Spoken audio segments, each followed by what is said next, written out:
Pour protester contre ce qu'elle qualifie de coup d'État constitutionnel, l'opposition politique burkinabé, réunie autour de son chef de file, a entamé une campagne de désobéissance civile par une journée nationale de protestation sur tout le territoire national. Déjà expérimentée au Burkina Faso sous la Première République, la désobéissance civile est, selon le professeur Luc Marius Ibriga, le moyen que la Constitution confère au peuple pour réclamer le pouvoir qu'il a donné à ses dirigeants. Le fait de l'avoir pratiqué il y a longtemps, et avec les situations dans lesquelles nous avons vécu pendant plus d'une dizaine d'années dans des situations de régime d'exception, ont fait que dans la mentalité de beaucoup de nos concitoyens, la désobéissance civile, ils ne voient pas quel est le contenu dedans. Parce que la désobéissance civile vient de quoi? Elle vient du fait qu'en démocratie, en république, les citoyens se soumettent parce que le pouvoir est légitime. Il est légitime parce qu'il a été choisi par les citoyens. Et les citoyens ont déposé entre les mains de ceux qui gouvernent le pouvoir de décider et pour qu'eux, ils obtempèrent. Mais quand le pouvoir n'est plus légitime, quand le pouvoir utilise des manœuvres inconstitutionnelles, en ce moment, le citoyen est délié de son devoir d'obéissance. C'est ça qui conduit à la désobéissance civile.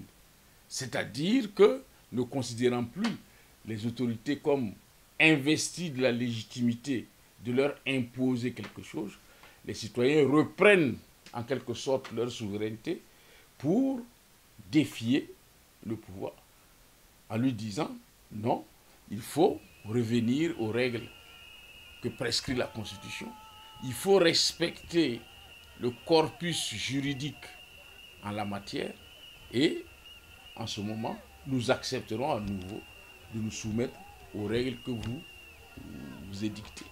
C'est ça la désobéissance civile. En 2005, nous l'avions dit, le Conseil constitutionnel, en disant que le président Compaoré pouvait être encore candidat, a vidé l'article 37 de son sens. Parce qu'il suffit qu'en 2015, nous l'avions dit, le président dise « je révise la Constitution, 2 mandats de 4 ans renouvelables une fois » et il a encore 8 ans. Alors que là, il a encore été plus que gourmand, puisqu'il veut 15 ans, un mandat de 5 ans renouvelable 2 fois, en disant que les compteurs sont mis à zéro, donc il va avoir 15 ans. Donc, véritablement, c'est là l'expression d'une patrimonialisation de l'État, de l'expression d'un pouvoir personnel, dans la mesure où personne au CDP n'est barré par la clause limitative de mandat. Donc voilà pourquoi la désobéissance civile se justifie. Selon Rémi Fulgence Dandinou, éditorialiste à la télévision privée Canal 3, la grande mobilisation au premier acte de la campagne montre bien que la question de la limitation du mandat présidentiel n'est pas nouveau dans le débat politique national. Bon, je pense qu'au-delà du politique, il y a un travail qui a été fait par la société civile, par les mouvements de jeunesse, par les syndicats, etc. Et le débat sur cette relecture-là traverse le Burkina depuis 2009. Donc je pense que depuis quasiment aujourd'hui 5 années, les Burkinabés parlent de cette question-là. Le chef d'État en 2009 a botté en touche, il a été réélu en 2010, et depuis qu'il a été réélu, c'est une question qui est posée. Donc toutes les populations, toutes les couches sociales ont été suffisamment informées et imprégnées de ce débat-là, et sur l'esprit de la limitation du mandat qui voudrait effectivement que l'alternance soit une garantie ou en tout cas un des éléments essentiels au fonctionnement de notre démocratie, comme stipulé dans notre Constitution, et d'ailleurs remis au goût du jour par le Collège des sages en 1999 à la suite de l'affaire Norbert Zongo. Je pense que cette fois-ci, politique et syndicats peuvent se passer de joindre leur voix parce que le peuple burkinabé, dans sa majorité, a fait son choix, au-delà des clivages politiques. Mais il est clair que si l'on reprend l'opposition habituelle, que les syndicalistes ne veulent pas servir le pouvoir aux hommes politiques, c'est d'ailleurs ce que beaucoup de syndicats disent, on est dans une situation où on n'est pas arrivé à définir l'objectif commun. Et c'est dommage, parce qu'aujourd'hui, la question même du respect de l'article 37 est une question qui impose à tous une unité d'action afin que les questions de traitement au niveau des questions salariales, des questions économiques, des questions de richesse puissent être réglées.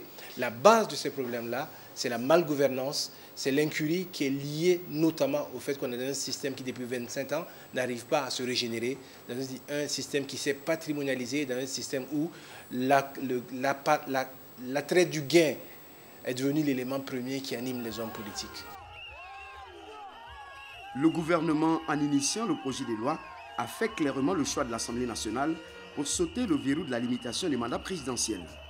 Une fois la loi adoptée par les députés, plus besoin donc de référendum certes, mais sur le plan constitutionnel, l'opposition politique dispose encore de voies de recours sans qu'on en arrive au pire des scénarios qu'avait énuméré le collège des médiateurs autosaisis.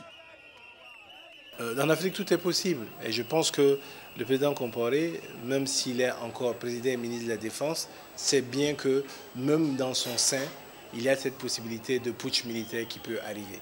Maintenant, ce serait dommage parce que ce sera 25 ans de construction démocratique qui ont été remis en arrière. Ce sera 25 ans de construction démocratique qu'on aurait remis en cause parce qu'un coup d'État, il a beau être salutaire, il est toujours un régime totalitaire, c'est toujours des violations des droits qui vont s'installer, c'est toujours également parfois de la préhension et de l'accaparement du bien public qui va se mettre en place durant la période de transition militaire.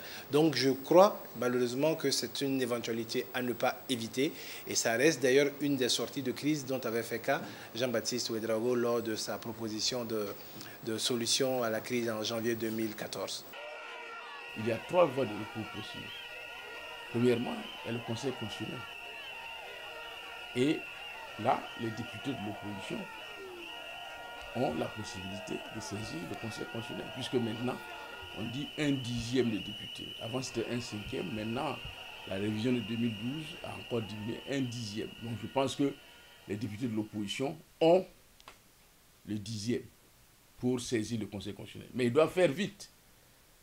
Parce qu'une fois que la loi est promulguée par le chef de l'État, il n'est plus possible de saisir le juge constitutionnel. Donc ça veut dire que les députés de l'opposition doivent avoir leur requête prête et dès que la loi est votée, ils mettent le titre de la loi et ils joignent une copie de la loi et ils déposent directement devant le Conseil constitutionnel. Parce que une fois que vous déposez au Conseil constitutionnel, cela suspend le délai de promulgation. Donc, il faut que le Conseil constitutionnel vide la loi querellée, vide le litige concernant la loi querellée, avant que l'on puisse transférer le texte au président du FASO pour promulguer. Ça, c'est la première voie. La deuxième voie, c'est devant la Cour de justice de la CEDEAO, sur le fondement du protocole de la CEDEAO sur la bonne gouvernance, sur la démocratie, la bonne gouvernance et additionnel au protocole sur les mécanismes de défense et de sécurité. En ce moment, parce que le protocole sur la bonne gouvernance a dit qu'il y a des principes constitutionnels communs. Et quand il cite les principes constitutionnels communs, il met en évidence à l'article 1er petit c, les changements anticonstitutionnels sont interdits. Or, la définition que donne l'Union africaine du changement anticonstitutionnel, je vous renvoie à l'article 23 alinéa 5. Donc, il est possible de saisir la Cour de justice de la CEDEAO. Et troisièmement, la Cour qui est chargée de faire respecter les textes de l'Union africaine, c'est la Cour de justice de l'Union africaine, ou la Cour africaine de justice, qui peut être saisie pour sanctionner la violation. Dans les deux derniers cas, même si la loi est promulguée, on peut toujours saisir ces deux juridictions.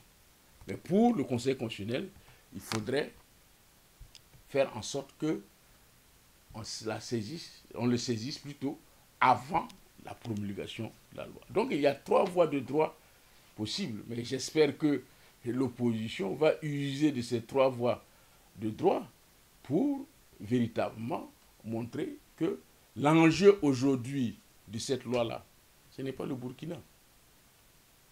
L'enjeu aujourd'hui, c'est l'Afrique.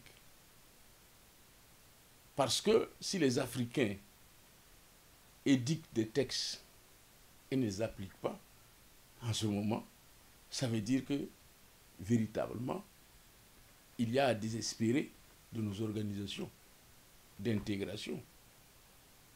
Et surtout aussi que si l'Union africaine ne sévit pas, si la CEDEAO ne fait rien, mais on va voir dans les mois qui vont suivre, il y aura, comme en 1997, ce sera le déclencheur d'une révision des constitutions pour sauter les verrous de limitation des mandats. C'est ce qu'on a vu en 1997. C'est le Burkina qui a été le premier à donner le ton. Et puis, partout, on a révisé. En Tunisie, au Tchad, au Cameroun, au Togo, etc. Là encore, nous voulons être le mauvais élève de la classe. Pour donner le mauvais exemple, il est important que les citoyens burkinabés et les Africains se mobilisent pour faire échec à cela. Voilà pourquoi je dis que ce n'est pas un combat uniquement pour le Burkina.